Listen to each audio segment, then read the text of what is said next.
நினைத்த உடனே முக்தியை தந்திடும் அண்ணாமலையே போற்றி. சிவவும் நம சிவாய. நிம்மதி வாழ்வினில் நித்தமும் தந்திட சந்நிதி கொண்டாய் போற்றி. ஹரவோம் நம சிவாய. அருளே நம சிவாயம், அழகே நம சிவாயம், இருளே நம சிவாயம், இனிமை நம சிவாயம். நவகோள்களை நவகிரகங்களை நாம் தரிசித்துக் கொண்டிருக்கிறோம். வாழ்க்கையிலே நம்முடைய வாழ்வியல் தத்துவமே இங்கேதான் இருக்கிறது. 9 கோள்களும் அருளாட்சி செய்து நம்மை காத்துக் கொண்டிருக்கின்றார்கள், அனுகிரகம் செய்து கொண்டிருக்கிறார்கள். இப்பொழுது 9 கோள்களையும் நாம் ஒரு சேர வழிபாடு செய்ய வேண்டும். 9 சுற்ற வேண்டும். ஆகவே இங்கே இப்படிப்பட்ட ஒரு அற்புதமான ஒரு அமைப்பில் இத்திருக்கோயிலே அமைத்திருக்கின்றார்கள், எழுந்தருளி இருக்கின்றார்கள். இங்கே ஒவ்வொரு சனிப்பெயர்ச்சியின் பொழுதும், குரு பயிற்சியின் பொழுதும், ராகு கேது பயிற்சியின் பொழுதும் இங்கே மிக சிறப்பான விசேஷங்கள், அபிஷேக ஆராதனைகள் மிக சிறப்பாக நடைபெறுவது உண்டு. ஆகவே ஒவ்வொரு சனிப்பெயர்ச்சியின் பொழுதும் இங்கே நாம் வழிபாடு செய்யலாம். ஒவ்வொரு குரு பயிற்சியின் பொழுதும் வழிபாடு செய்யலாம். ஒவ்வொரு ராகு கேது பயிற்சியின் பொழுதும் நாம் வழிபாடு செய்யலாம். எல்லா விதமான சிறப்புகளும் இங்கே நாம் பெறுவதற்கு நவ கிரகங்களை 9 முறை மனமுருக வழிபாடு செய்யலாம். தலைமையாக இருக்கக்கூடிய ஸ்ரீ சனீஸ்வரர். ஆகவே ஸ்ரீ சனீஸ்வரருடைய ஸ்லோகத்தை நாம் சொல்லலாம். அப்படி விளக்கேற்றி இங்கே வழிபாடு செய்தால் நம்முடைய எல்லா தோஷங்களும் நிவர்த்தியாகும். ஆகவே காகத்வஜாய வித்மகேக அஸ்தாய தீமகி தன்னோ வந்த பிரசோதயாது என்ற அந்த ஸ்லோகத்தை சொல்லி ஸ்ரீ சனீஸ்வரரை நாம் வழிபாடு செய்தால் எல்லா விதமான அல்லல்களும் நீங்கி நம்முடைய வாழ்க்கையிலே மிக சிறப்பான ஒரு நலன்களை நாம் பெற்று இன்புற்று வாழலாம். சிவவோம் நம சிவாய. பக்தர் நெஞ்சினை சிவமயமாக்கும் சிவபெருமானே போற்றி. ஹரவோம் நம சிவாய. குருவே நம சிவாயம், உயிரே நம சிவாயம், அருவே நம சிவாயம், அகிலம் நம சிவாயம். நம சிவாய நம சிவாய. ஓம் நம சிவாய. நம. இப்பொழுது நாம் தரிசனம் செய்து கொண்டிருப்பது திருக்கோயிலின் ஸ்தல விருட்சம் வன்னிமரம். இந்த வன்னிமரம் இங்கே ஸ்தல விருட்சமாக அருட்காட்சியளித்து கம்பீரமாக காட்சியளித்துக் கொண்டிருக்கிறது. அற்புதமான நிழல், தன் நிழலை தந்து கொண்டிருக்கிறது. நம்முடைய சிவ பூஜைக்கு இந்த வன்னி மரத்திலே இருக்கக்கூடிய தலைகளை அங்கே இறைவனுக்கு சமர்ப்பணம் செய்கின்றார்கள், சிவ பூஜை செய்கின்றார்கள்.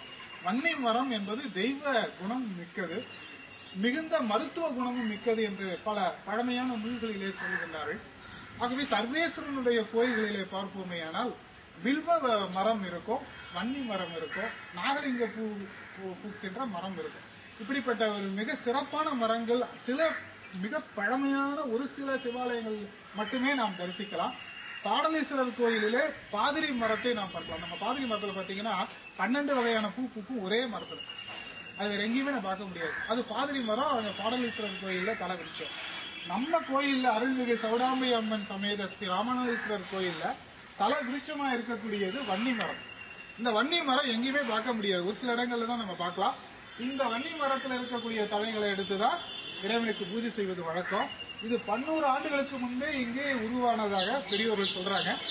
இந்த மரத்திலே நாம் வழிபாடு செய்தால் இறைவனுடைய சர்வேசனுடைய அனுகிரகத்தையும் அருள் நலத்தையும் நாம் பெறலாம். நம சிவாய நம சிவாய. ஓம் நம சிவாய.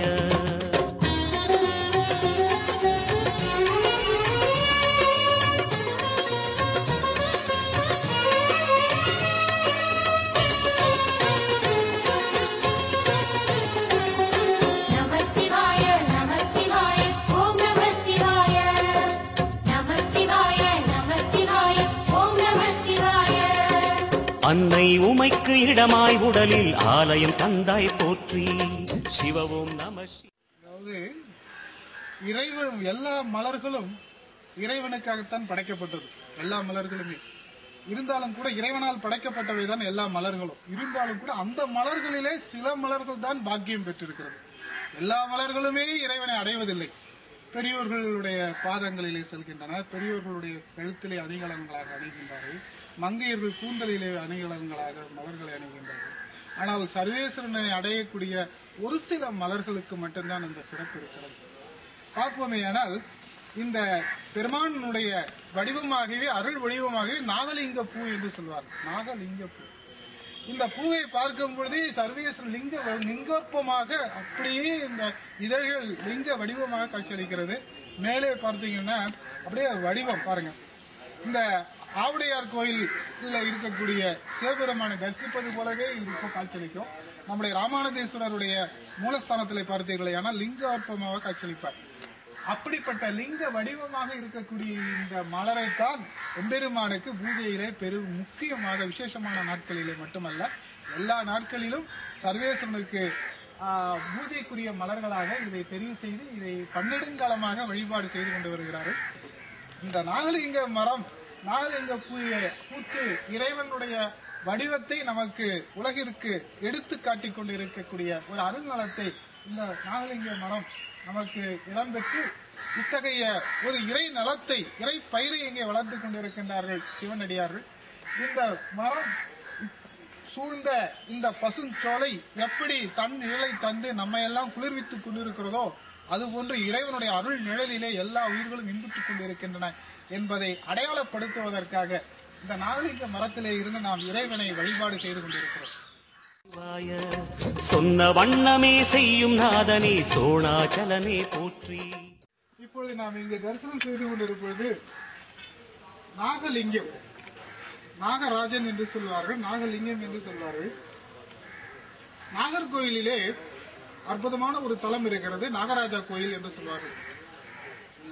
இந்த நாகதோஷம் உள்ளவர்கள் இந்த நாகலிங்கத்தை நாம் பூஜை செய்தால் நாகதோஷம் உடையவர்களுடைய வாழ்க்கையிலே நாகதோஷம் நீங்கி மிக சிறப்பான நலத்தை பெறலாம். அப்படிப்பட்ட ஒரு பாக்கியத்தை அறிய ஒரு அருள் நலத்தை இங்கே நாம் எம்பெருமான் நாகலிங்கமாக அருட்காட்சி அளிப்பது ஒரு சில கோயில்களிலே மட்டுமே நாம் தரிசிக்கலாம்.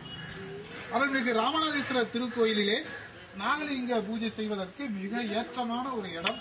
இங்கே நாகலிங்க மூர்த்தியாக அருட்காட்சி அளிக்கிறார். அந்த சர்வேஸ்வரனுக்கு பிறகுதான் மற்ற தெய்வங்கள் என்பதை உணர்த்துவதற்காக ஈஸ்வரனுக்கு பிறகுதான் நாகத்தை வைத்திருக்கிறார்கள். ஆகவே நாகலிங்கமாக அருட்காட்சி அளிக்கிறார்.